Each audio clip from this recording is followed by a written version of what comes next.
રાજકોટ જિલ્લાનું ઉપલેટામાં એકમાત્ર મહિલાઓને પ્રથમ પ્રાધાન્ય આપવામાં આવ્યું હતું। પ્રમુખ ઉપપ્રમુખ તેમજ કારોબારી ચેરમેન તરીકે મહિલાઓની પસંદગી કરવામાં આવી। ઉપલેટા નગરપાલિકા પ્રમુખ તરીકે વર્ષાબેન ભૂપતભાઈ ગજેરા જ્યારે ઉપપ્રમુખ તરીકે જીજ્ઞાબેન વાસની વરણી થઈ। કારોબારી ચેરમેન તરીકે મિત્તલબેન સુવાન નિમાયા હતા। તો ઉપલેટા નગરપાલિકામાં આજ રોજ પ્રમુખ ઉપપ્રમુખ અને કારોબારી ચેરમેનની નિમણૂકની જાહેરાત કરવામાં આવી હતી, જેમાં ભાજપના કાર્યકર્તાઓ તેમજ રાજકીય આગેવાનોમાં ખુશીનો માહોલ જોવા મળ્યો હતો।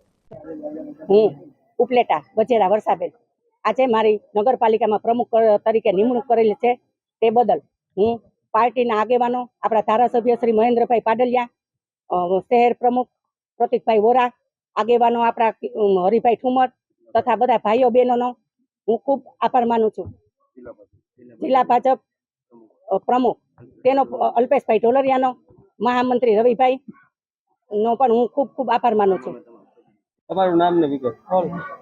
હું જીજ્ઞાબેન જિગ્નેશભાઈ વ્યાસ આજ નગરપાલિકામાં મારી ઉપપ્રમુખ તરીકે વરણી કરવામાં આવી છે, તે બદલ હું તમામ સંગઠનના અને તમામ સુધાઈ સભ્યોનો આભાર માનું છું અને તમામ કામ અમે સાથે રહીને બધા સભ્ય સાથે રહીને કરીશું એવી હું જવાબદારી આપું છું, ખાતરી આપું છું।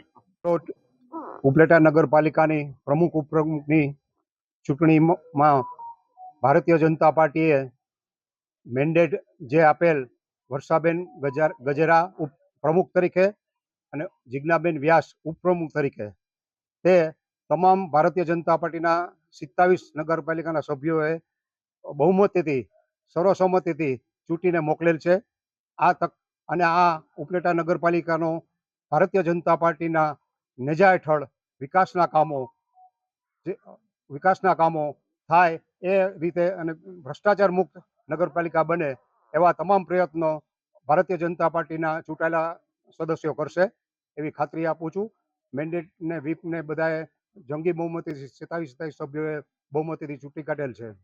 ઇમરાન સરવદી સાથે ચક્રવાત ન્યૂઝ ઉપલેટા।